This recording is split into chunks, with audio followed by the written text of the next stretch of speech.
Job begins here by expressing his frustration with his friends. I have heard many things like these. They've gone round and round in circles, these friends, and they've all said essentially the same thing: you deserve this, which makes them miserable comforters, the lot of them. Will your long-winded speeches never end? What ails you that you keep on arguing? This is a rebuke from Job that ought to cause them to seriously reflect on their conduct. He says, I could also speak like you if you were in my place. I could make fine speeches against you and shake my head at you, but my mouth would encourage you. Comfort from my lips would bring you relief. How level-headed is Job? He's saying, look, I understand the trap you have fallen into, the way your simple understanding draws you to those conclusions. Look, if things were reversed, I might even be tempted to draw those conclusions to you. I might examine your life and point out your faults, but I can tell you what I would also do. I would encourage you, and I would comfort you, and I would seek to bring relief. That is a notable thing that has been absent from the speeches of the friend. Somewhat surprisingly, not one of them has offered just pure sympathy. They've all devoted the entirety of their efforts to explaining the situation. Again, following Job's familiar pattern, he turns away from the friends and turns his eyes to God. Interestingly, the friends always talk to Job about God, but they never speak to God about Job. We never hear them praying to God. We never hear them wrestling with the things of God. It is all sure and certain as far as they are concerned.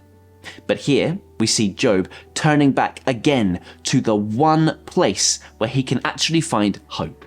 He turns to God and he speaks from the heart about his deep hurt, trusting that God does understand his situation infinitely better than these so-called comforters.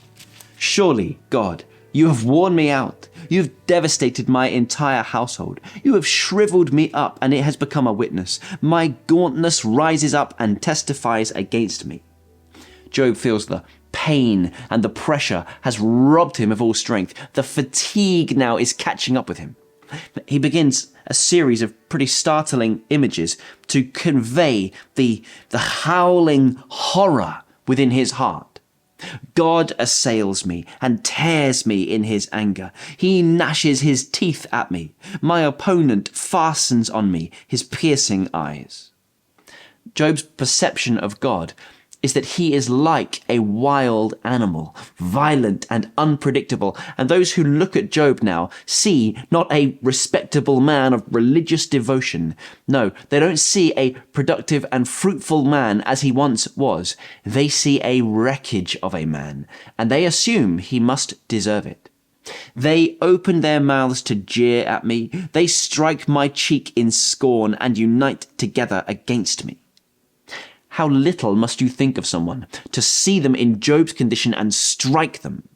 Job says that's what his friends have done to him.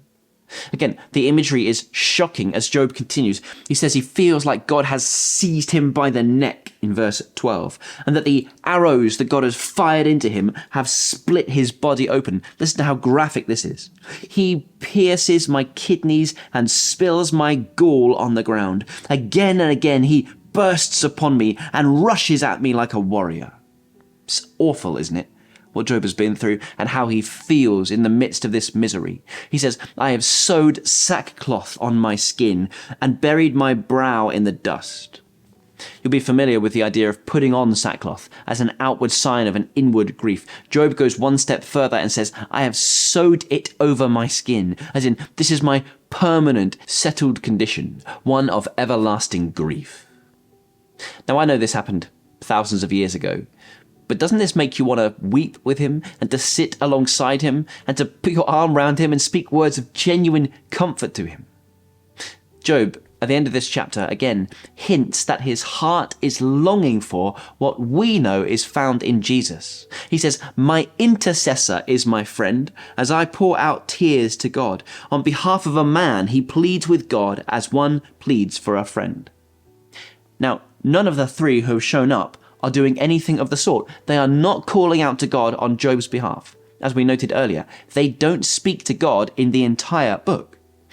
And yet, you and I, In whatever sorrow and whatever sad situation we are called to walk through, we can have confidence that we actually do have such a friend. One who is our advocate, one who is seated at the right hand of God the Father in heaven above, and he ever lives to intercede for us. He is speaking on our behalf even now. And so it is undeniably true that for those who are in Christ, even if you were to find yourself in a situation like this, with no friend on the earth who understands your situation and is praying for your good, you can still say with complete confidence, but I have a friend in heaven who right now is speaking lovingly to me and is passionately pleading on my behalf. I have a friend in Jesus, and because of him I know that I am not alone.